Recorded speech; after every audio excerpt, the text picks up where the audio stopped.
大家好，今天是美西时间10月6日，欢迎收看本期的望梅读报，我是 Cherry。美国国防部10月5日宣布，将与中共军方关系过于密切的大疆创新、华大基因等13家中国公司列入第二批黑名单，为美国商务部全面限制美企与这些公司的商业往来扫清了障碍。此举也是20大之前美国针对中共当局采取的最新动作。美国之音报道，美国国防部去年6月曾公布首批47家与中共军方关系过于密切或积极参与军民融合战略的公司黑名单。当时就传出黑名单后续尚未核实的部分，曾包括高科技制造业、药品以及政府研究实验室等。5号公布的是第二批进入黑名单的中国公司名单，一共涉及13家中国公司。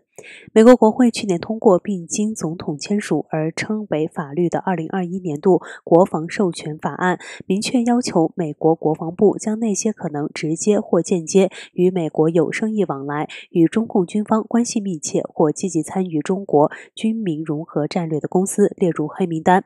美国商务部就可以据此限制美国公司与这些被美国国防部列入黑名单的中国公司发生生意往来，包括投资。值得注意的是，被列入黑名单的基本上都是中国首屈一指的影响力超强的高科技企业或大专院校。这次的名单中就包括全球制造和出售民用无人机最多的大疆创新，全球最大的基因组学研发机构华大基因，以及有基建恶魔之称的中国建筑集团，尤其是大疆最受瞩目。此前，俄罗斯军方和官媒都曾公开赞扬大疆无人机的军事作用，大疆随后澄清。但10月5日，推特上流传的一段乌克兰军队使用反无人机干扰枪成功迫使俄军的大疆无人机原地降落的视频，似乎再次佐证了大疆无人机帮助俄军入侵乌克兰。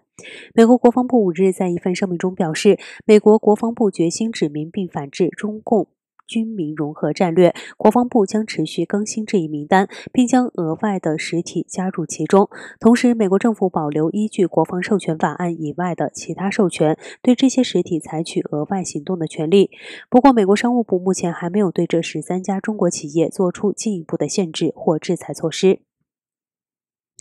自2012年11月就任中共总书记以来，习近平在执政的10年间，不断提出大项目、大战略，从“一带一路”到亚投行，从10万亿芯片工程到千年大计雄安新区等等。不过，这些项目不是后继乏力，就是腐败丛生，成为了一个烂尾工程。这背后到底是什么原因呢？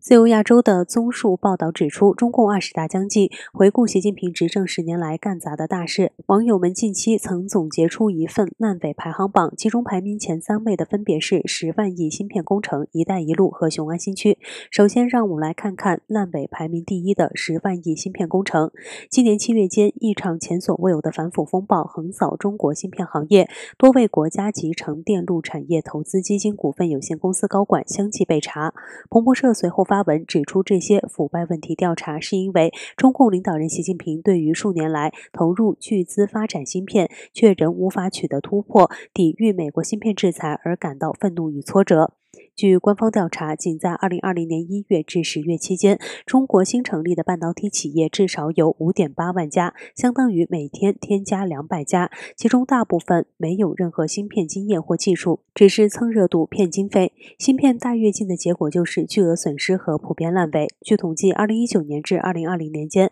包括成都革新、武汉红星、济南全新在内的7家大型芯片制造企业资金链断裂，先后烂尾。国有资本向这些企业投入巨资的同时，这7家企业却未能产出哪怕一片晶圆。其次，让我们来看看烂尾排名第2的一带一路的一点景象。今年7月9日，拥有2200万人口的南亚小国斯里兰卡突然一夜变天，大批抗议民众闯入总统府，总统和总理相继宣布辞职。该国正面临70年来最严重的经济危机，而在暴动发生前4天，总理拉贾帕克萨就已宣布国家破产，这也为中共一带一路倡议再次敲响警钟。其实，近年来陷入中国“一带一路”债务陷阱的不只是斯里兰卡。美联社7月曾报道，阿根廷、巴基斯坦、老挝、缅甸等9国的经济也濒临破产边缘，其中除阿富汗外，全都加入了中共的一带一路。全球发展研究所去年的报告显示，目前约有35%的一带一路项目遇到严重的实施困难，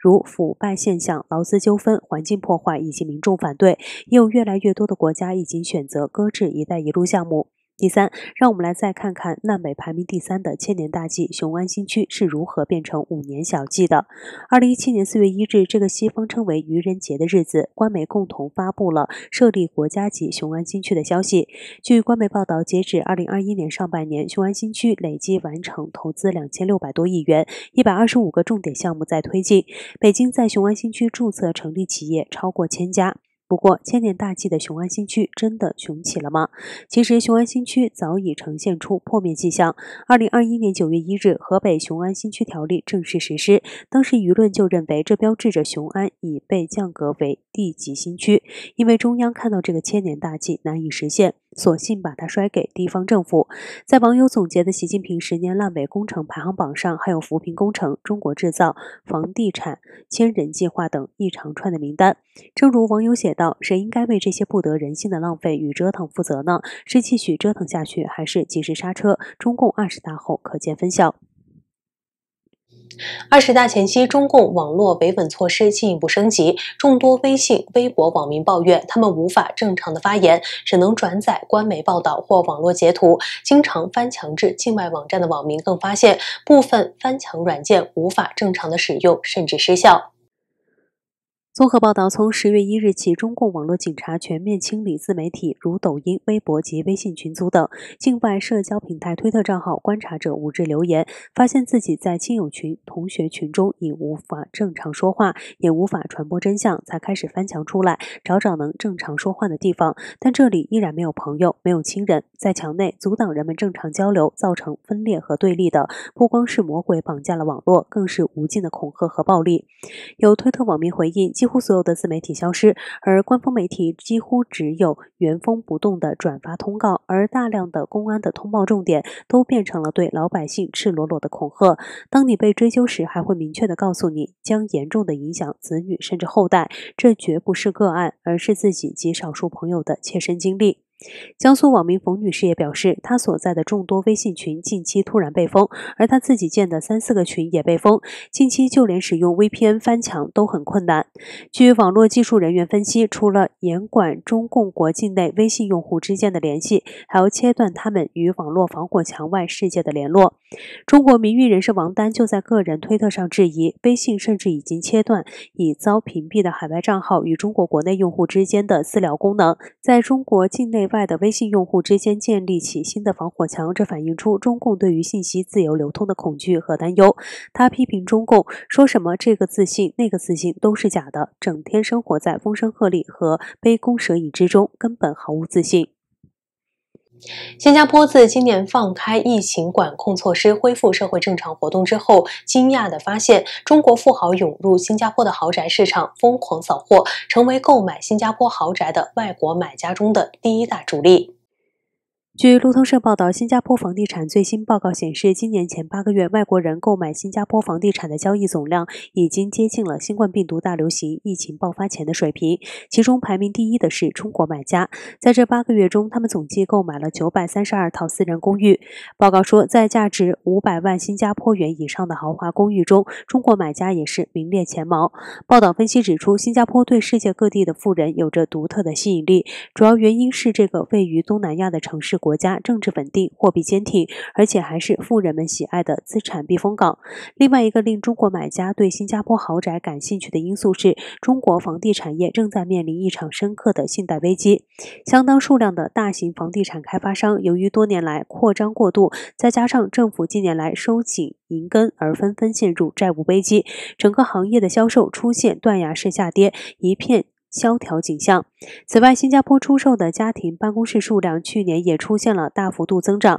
从2020年底的400套增加至去年的700套。买家中最知名的是中国投资公司复星国际的前共同创始人亿万富翁梁信军。